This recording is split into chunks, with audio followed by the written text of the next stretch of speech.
morning. This is the first session of your history class of this year. Now we are going to start the topics expansion of British power in India. Now the first term mercantilism that became popular in Western Europe between 1600 to 1800 CE because they wanted to become self-sufficient in economy by promoting export and restricting import. Now, but why they wanted to come to India?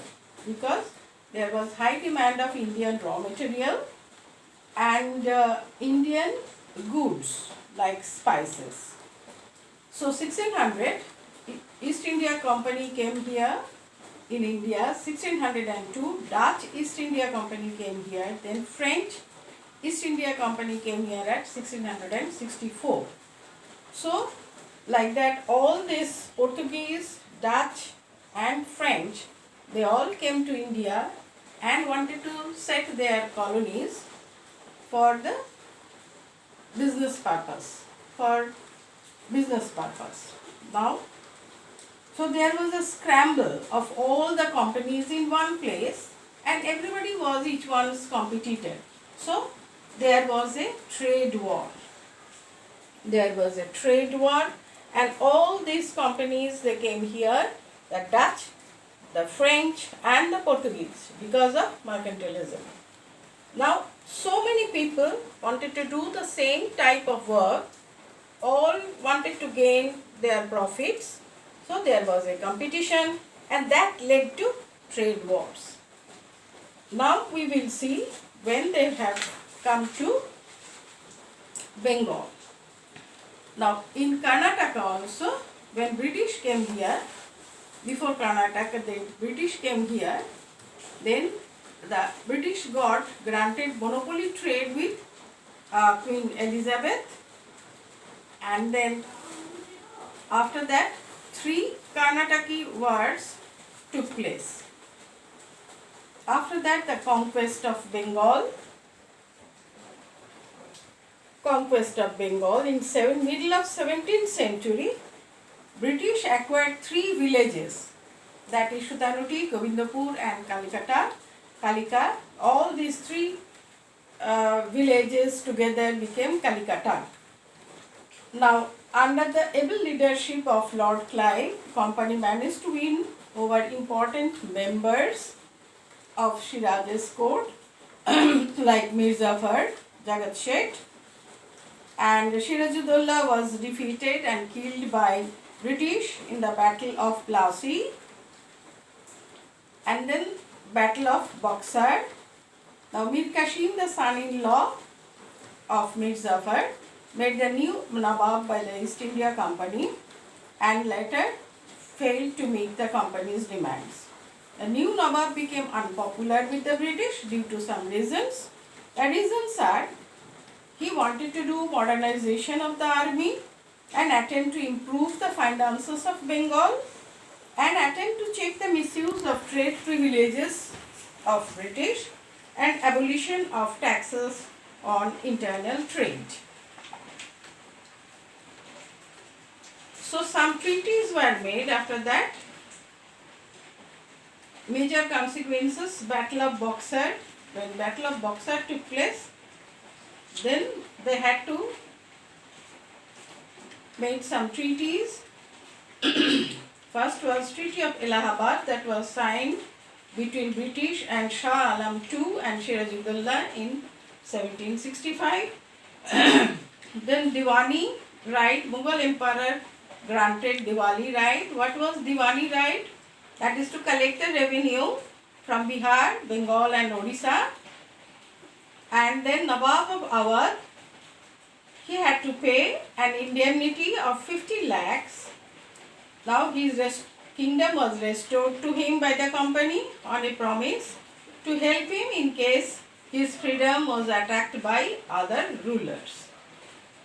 Now Robert Clive introduced dual government in Bengal in 1765 and that was lasted till 1772.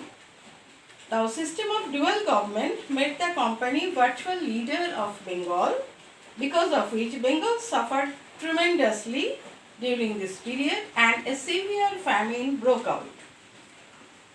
So, Warren Hastings ended this dual government in 1772 and brought Bengal directly under the administration of English East India Company.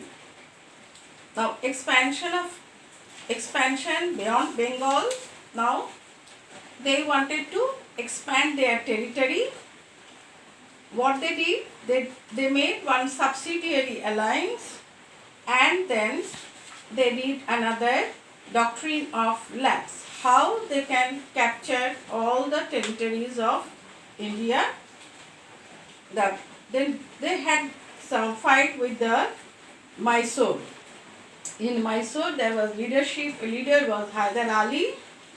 So, there were wars between 1767 and 1799. The three Anglo-Indian Anglo-Mysore war broke out during that period in Mysore only. And the fourth Anglo-Mysore war took place when Tipu Sultan outrightly rejected Governor General Lord Wellesley's proposal of subsidiary allowance. Now, Tipu died fighting in Seringapatanam in 1799. After Tipu's death, British annexed a large portion of that kingdom. A share of it was given to Nizam of Hyderabad.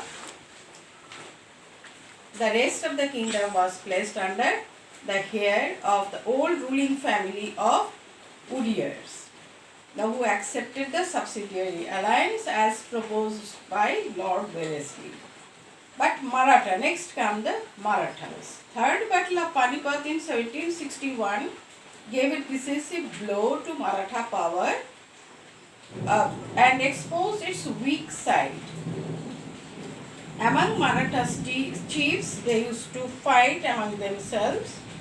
So British took advantage of that situation and interfered in their internal affairs. Now leading to three Anglo-Maratha wars between 1775 and 1818. Now, they refused to accept any subsidiary allowance, Maratha rulers.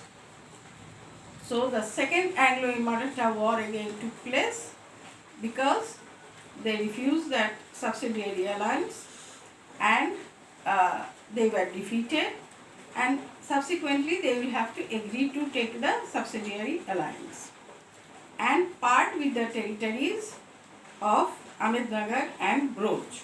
Then third Anglo-Maratha war, that is between 1817 and 1818 took place when Peshwa Baji Rao attacked the British presidency. In return, the British defeated the Marathas and completely broke their power. Now they have annexed Sindh. Now after that they annexed Punjab, and then other states also they were slowly taken in their hand. There was a part of Sikkim and Awadh also they have taken. After that, I have mentioned already doctrine of lapse. What is doctrine of lapse? Now that policy is that they wanted, if anybody dies without any heir, so they will not go to any dependent. The British will take over that part of the state. That was doctrine of lapse. Like that, they have Satara, Sambalpur, Jhansi and Nagpur also they annexed under this policy. Then it comes to the administrative changes. Administrative changes, now civil service. The Lord Cornwallis established Indian Civil Service in 1793. Then he separated the commercial and revenue branches of administration. Promotions were based on seniority. His regulation was called Cornwallis Code. Now today, only up to this much. The rest of the portion I will explain to you in the next class. Yeah, কেমন হলো?